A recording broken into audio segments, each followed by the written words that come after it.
उदयपुर के R&T medical college के hostel में वाटर कूलर में करंट लगने से senior resident doctor Ravi Sharma की मौत के बाद रेजिडेंट डॉक्टरों में गहरा आक्रोश फैल गया है। शुक्रवार को गुस्साए डॉक्टरों ने बड़े स्तर पर विरोध प्रदर्शन किया। रेजिडेंट डॉक्टरों ने आज ओपीडी, आईपीडी और इमरजेंसी सेवाओं का बहिष्कार कर कॉलेज के प्रशासनिक भवन के बाहर जोरदार प्रदर्शन किया।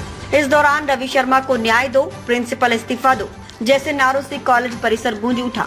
डॉक्टरों का कहना है कि रवि शर्मा की मौत लापरवाही का नतीजा है और इस मामले में जिम्मेदारी लेते हुए R&T मेडिकल कॉलेज के प्रिंसिपल डॉक्टर विपिन माथुर को तत्काल अपने पद से इस्तीफा दे देना चाहिए।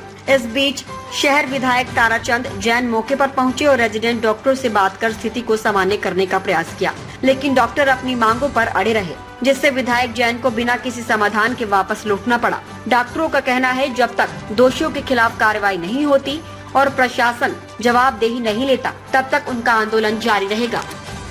R&T मेडिकल कॉलेज जैसा कि आप सबको ज्ञात होगा कि कुछ दिनों पहले एक बहुत ही दुखद, बहुत ही पीड़ादायक दुर्घटना हमारे यहाँ हुई थी। मेडिकल कॉलेज के हॉस्टल के अंदर डॉक्टर रवि जो हमारे यहाँ पे as a senior resident join करने आए थे, जो रात को जिनको प्यास लगी होगी, और जाहिर सी बात है कि जो हॉस्टल है तो हॉस्टल में वाटर कूलर के पास वो पानी पीने जाएंगे।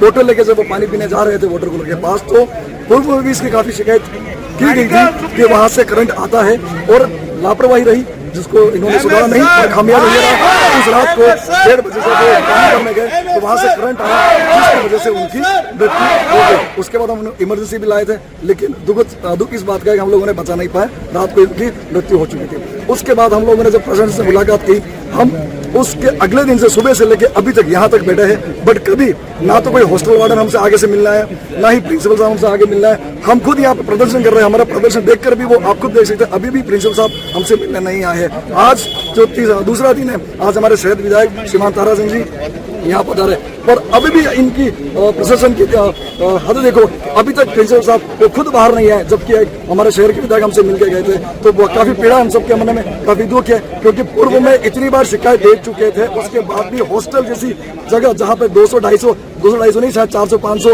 रेजिडेंट डॉक्टर्स रहते हैं, 3 से 4 हॉस्टल और हर हॉस्टल के कमरे में करंट आता है। अभी भी PM रिपोर्ट आने के बाद भी इस चीज को मानने को तैयार नहीं है कि यहाँ पे करंट आता है। इसलिए हम लोग यहाँ पे विरोध प्रदर्शन कर रहे हैं और हमारी एक ही मांग है कि ये हादसा इतना पीड़ादायक या दुखद है, पूरा राजस्थान एसोसिएशन हमारे साथ है रेजिडेंट डॉक्टर्स के, और हमारी एक मांग है कि जो जिम्मेदार है प्रिंसिपल से लेकर नीचे तक की जो अथॉरिटी है, उन सबका इस्तीफा हमको चाहिए, ये हमारी मांग है।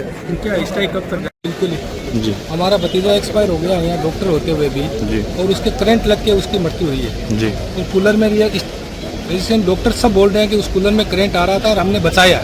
उसके बाद भी प्रिंसिपल सर के पास अभी गए थे, विधायक महोदय जी आए थे, वो ये बोल रहे हैं कि करंट आया नहीं, कूलर में करंट है ही नहीं। तो इसका क्या इलाज?